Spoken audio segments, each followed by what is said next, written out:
Hello everyone, my name is Emblem and welcome to the channel.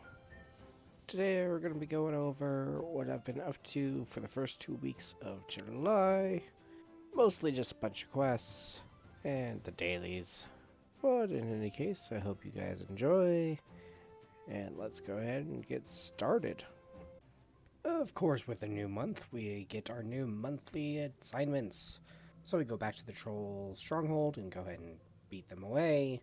We do our monthly god statues that we can, focusing on prayer experience once more, and we head over to the Oyster, see what we get this month. And there's a few good things in here, but nothing too exciting. The best is probably the excess and nature runes, since those will be useful later. Also, for anyone curious about our Anachronia progress, we finally made the final sleeping quarters.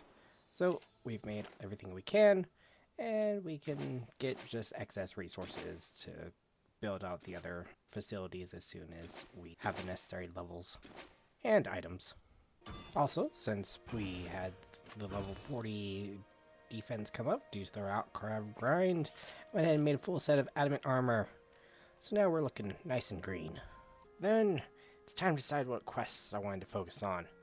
I had a bunch of different ideas, and I started looking through the quest list, see what I had requirements for, what I didn't, and it fell into mainly 4 main paths. The first quest that I really want to get done is Tears of Guthix, because that's just free EXP in your lowest skill every single week, but does require 49 fire making to do. So I'm a little bit short of that, so that one will have to be put on the back burner for now. Another really good quest line is the Fremnik quest line, mainly so we can get access to Miscellanea. I don't exactly have the coin for it, but it is a lot of just free passive resources, which would be really nice. Unfortunately, that starts with the Fremnik Trials, and that requires 40 crafting, which isn't too bad, but we aren't very high crafting yet anyway. But it also requires a raw shark, which I wasn't entirely certain where to get. There's a few options. I know some creatures can drop food, because I just got some raw swordfish from Mogers. So I was thinking maybe of brine rats, because I know that they potentially drop sharks. And I remembered seeing the brine saber on like the Slayer log or something recently. However, after checking out that lead, turns out you need to do Fremnik Trials to even access brine rats. So that led to a dead end, and we'll try and figure something out later. The third path that I was looking at was the Gnome path. It starts with Grand Tree Quest, which I actually have all the requirements for, and then leads into Monkey Magnus, giving us access to Apatol, and we also surprisingly have all the requirements for, and will give us a bunch of combat XP. So that one's definitely one we want to do. The next one in that list would be the Eyes of Glorphy, but that one requires 46 magic, which we're not quite there yet. The fourth and final path is the Elven quest line. So that would be doing the Sheep Herder, Plague City, Biohazard, and eventually getting to the Underground Pass so we can finally reach Tyrwin and unlock that lodestone over there. Looking through those quests, I do have the ability to do Plague City and Biohazard, and Underground Pass only requires 25 range. I'm not there yet, because my range is so low, but I could get there eventually. And that's kind of what I was looking through. Of course, to start, while I was looking for the brine rats, I wasn't certain where they were, and ended up starting Tales of the Muspah quest. I realized I had all the requirements for it, just need to grab some runes and sapphires from my bank, so we went ahead and got that started. Ariolf is trying to pass the Fremnik Trials, which we will have to do later, and in order to do that, he wants a trophy. He found this strange block of ice in the middle of this cave, so we help him out by melting the surroundings, and then eventually, once we get those away, we can see a strange creature within. Having no idea what it is, we find a resident expert that is close by and attempt to describe it, which takes several attempts, as I couldn't remember that it's crab claws. I think it took me like 3 or 4 attempts total. However, after successfully describing it to him, we are told there was a strange statue over in the desert. So we head over there and uncover it, and very quickly get interrupted by an Ali the Wise, who tells us a bit more about this mysterious Muspah that isn't even supposed to exist. If we did find ice that doesn't melt, then it's probably the work of magic. And he lets us know that in order to unmelt it, we should direct the magic away using some enchanted sapphires. So we return and siphon off the magic into the sapphires like he taught us, and out pops the Muspah. However, it isn't actually a Muspah.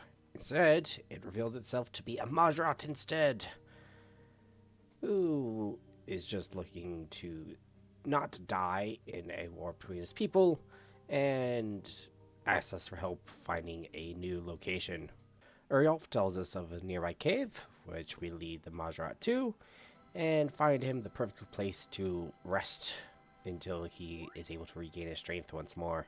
Since we helped him out, he gives us a trophy for Uriolf so he can pass his trials, and we continue on our way, completing the quest in a quite lengthy 39 minutes and 41 seconds. With that side quest out of the way, I then decide on which of the 4 paths I wanted to start working on. I therefore decide on the Ardon path, for 2 main reasons. One, the Elven City, and especially the Prifddinas itself, is extremely useful in the future, so might as well start making progress on that. And 2, I want to get the Easy Ardon diary done, which requires a lot of these quests as well, and that gives a free emergency teleport that I can put on my hotbar if needed, which is quite useful for bossing or just difficult quest encounters. So we begin our little trip with the sheep herder quest. It's not on the main list, but I know it is used as a requirement for some things later on. This quest is actually extremely simple. All you have to do is head to the incinerator and have cattle prod, and then there are 4 different colored sheep nearby that you just have to prod into the enclosure, kill, and then incinerate the remains before reporting back. We finish up our gruesome task, and it only took us about 8 minutes and 42 seconds. I then quickly gathered up the necessary ingredients for the next quest in the series, which is Plague City. Edmund is looking for his missing daughter, Elena, who went to help out in West Ardon and never returned. So he plans to break into the city and find out what happened to her, and we agree to help. First things first, we gotta soften up some ground in his garden so we can dig down into the sewers, tie a rope to the grate and get his help to open it up, and finally make our way into the rather dreary West Ardon. We quickly follow Edmund's advice to find his old friend Jezik. Jezik requires a picture of the daughter, which we go quickly grab from the house, and return to find out that she was staying with a family just north of the main hall. Talking to the daughter of that family, find out Elena saved her from a bunch of kidnappers while they were in the southeast section of the city. Heading there, we find a closed-off section and are told that we need special permission to investigate the house because it is infested with the plague.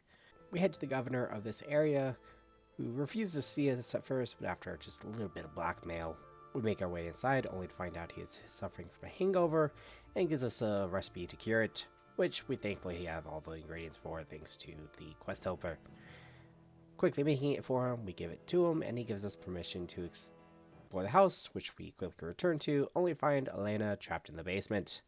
Searching around some nearby crates, we find a key, open up the area, return to our father, and complete our quest in 14 minutes and 10 seconds. We then go to check on Elena, who we just rescued, who tells us she wants to research the plague and gives us the biohazard quest. The mourners stole her research equipment and she wants it back.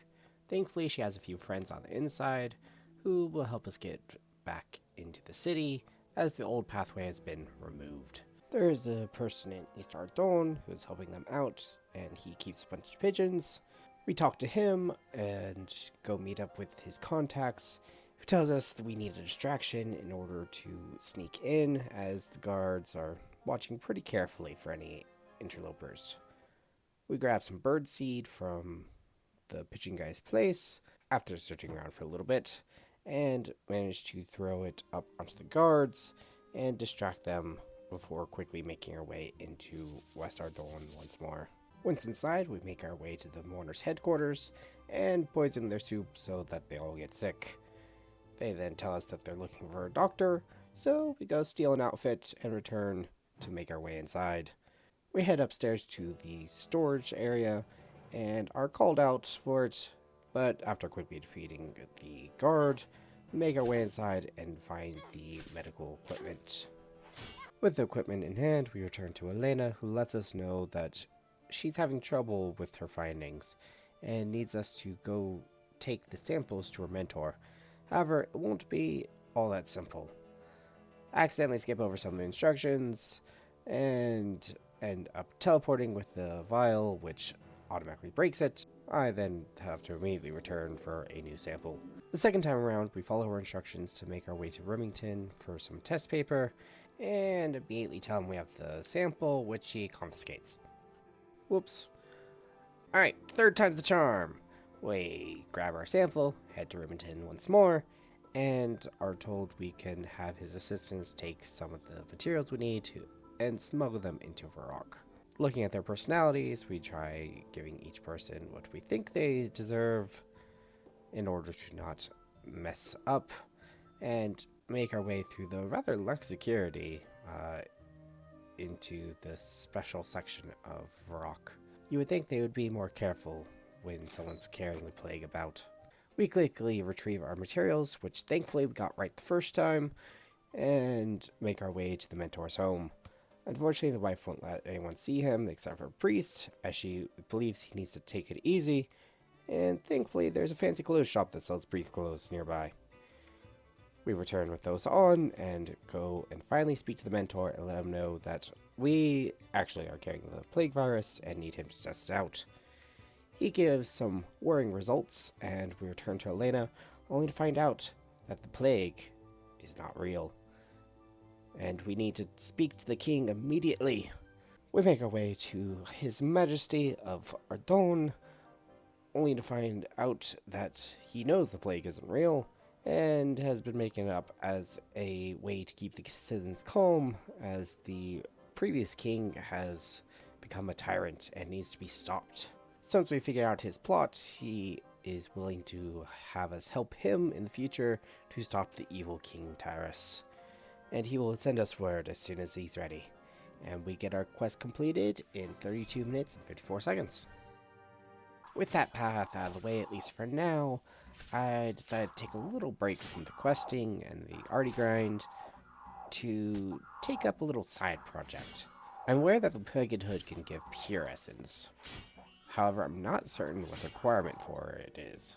I was thinking you perhaps got it after putting the base talismans in there of like the earth, air, water, fire, and decided I should get those anyway, and the easiest way that I know how is with abyss creatures.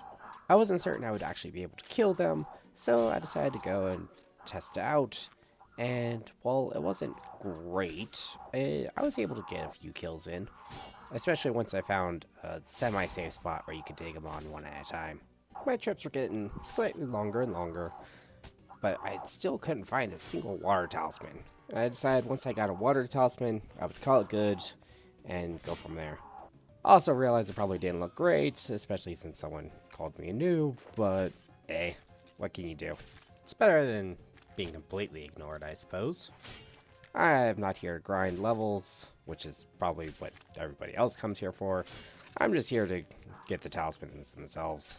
On my final trip, I did actually manage to last long enough for the aggression timer to wear off, which was rather nice.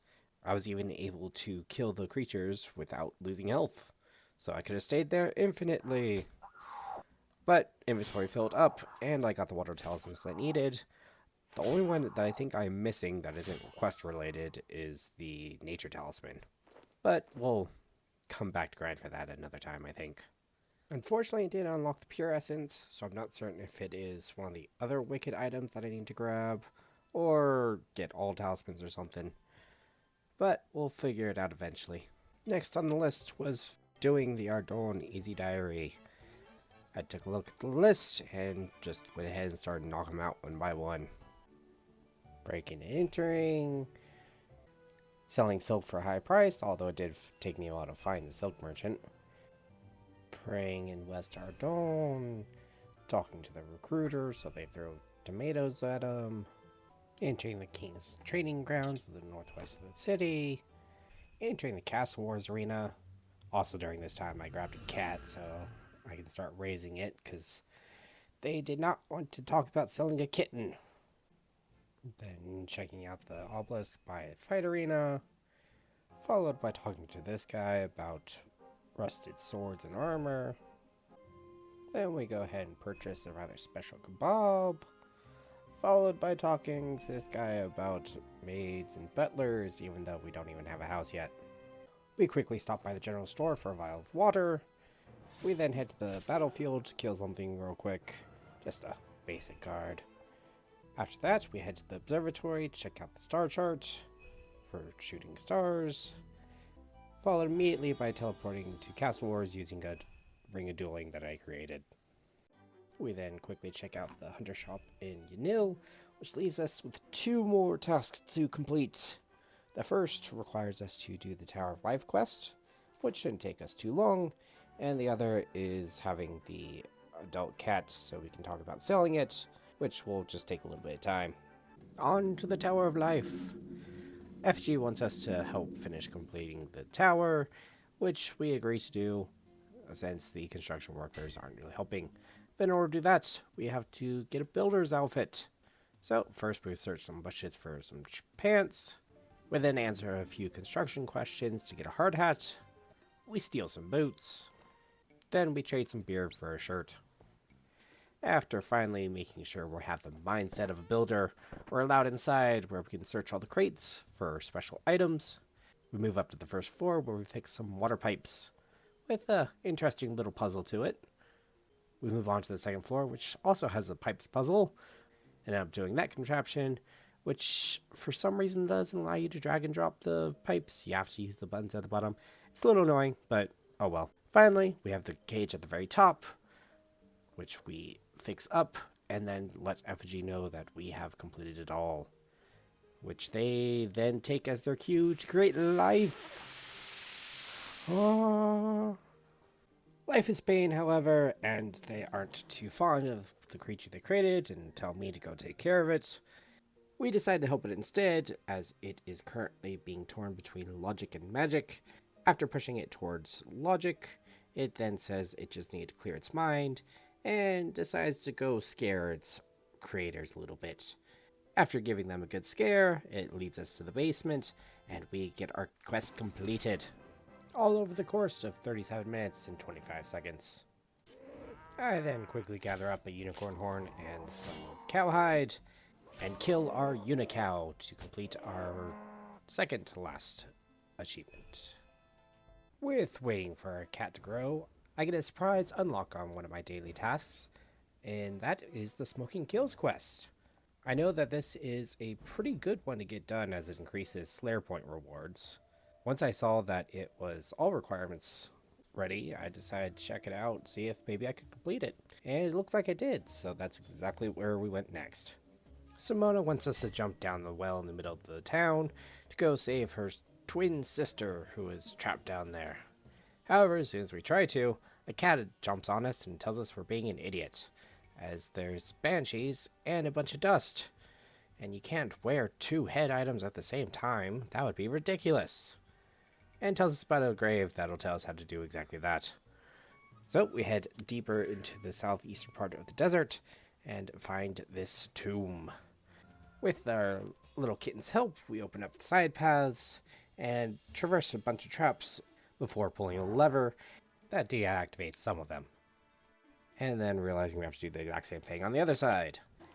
After doing just that, we then make our way to the center and speak to Cadillacs, the master in the middle, who tells us how to combine the items, and we can finally head down deep into the well. At this point, I'm not entirely certain I can actually complete the quest, as the recommended level is 60, but we try out the Mighty Banshee, get it killed, and get the Banshee voice we need to drop a barrier at the other end of the room. And then we enter into our boss fight. Now, Like I said before, I'm supposed to be level 60 for doing this, and I am only like 50 something at the moment. However, it doesn't seem too bad to start. I don't remember all the mechanics of this fight. All I do remember is that as soon as you hit halfway, all those archers around the room will suddenly focus fire on you. But I noticed that the banshees outside were doing magic damage, so I put on Protect from Magic and attempt to fight. However, it does this strange typeless damage that I didn't know what to do about. I tried moving and that seemed to disrupt it, so whenever I saw it from then on, I would try and move to possibly stop it. So far, not too bad. Haven't used too much food, not taking too much damage. Nothing too bad to worry about. Even tried using the Berserk ultimate just so I can get some more damage off. And there's that special attack again, and it did seem like moving helped. However, now we're at the halfway point, and the archers start really focusing on me. I immediately switch to Protect from range, as all those hits are way worse than the single slow attack from the Banshee. And I'm starting to really run low on food, but the Banshee is also getting pretty low. It's looking like this may actually be possible, and those hits aren't too high. As long as I don't lose a bunch of health suddenly, it should be okay. Just down to another 2,000 health. It's looking very possible. 6 food left. Last 1,000. I try an ultimate, doesn't do enough. There we go. And just like that, we defeated the boss. Jamona, if that is her real name, destroys some sort of lectern and starts ranting about power. And we return to Simona to complete our quest as she honors her deal. And it only took us 24 minutes and 11 seconds. And that was our final quest for the 2 weeks. After that, it was just waiting for the kitten to grow into cat, which didn't quite make it in time. It's at like 95%. But in order to let it grow, I went ahead and fished some lobsters and cooked them up since I was almost out of food. And I figured that was a good way to spend our time while we were waiting. And here's where our stats currently sit as of the 15th. Our crafting level is 34 out of the 40 we need for Fremdek Trials, so a bit away, not too bad. Our fire making still needs 9 levels, but we're looking at a lot of stuff in the 30s or 40s, and a few that are just in the 20s. Definitely need to get the ranged up to 25 so I can do the underground pass soon. But I think next time we'll be focusing on the Monkey Madness and the Gnome quest line. If you did enjoy, make sure to hit that like button, and also leave a comment if there's any quests that you want to see more in depth from this video or any of the others. Once again, I hope you guys enjoyed, and I will see you all next time.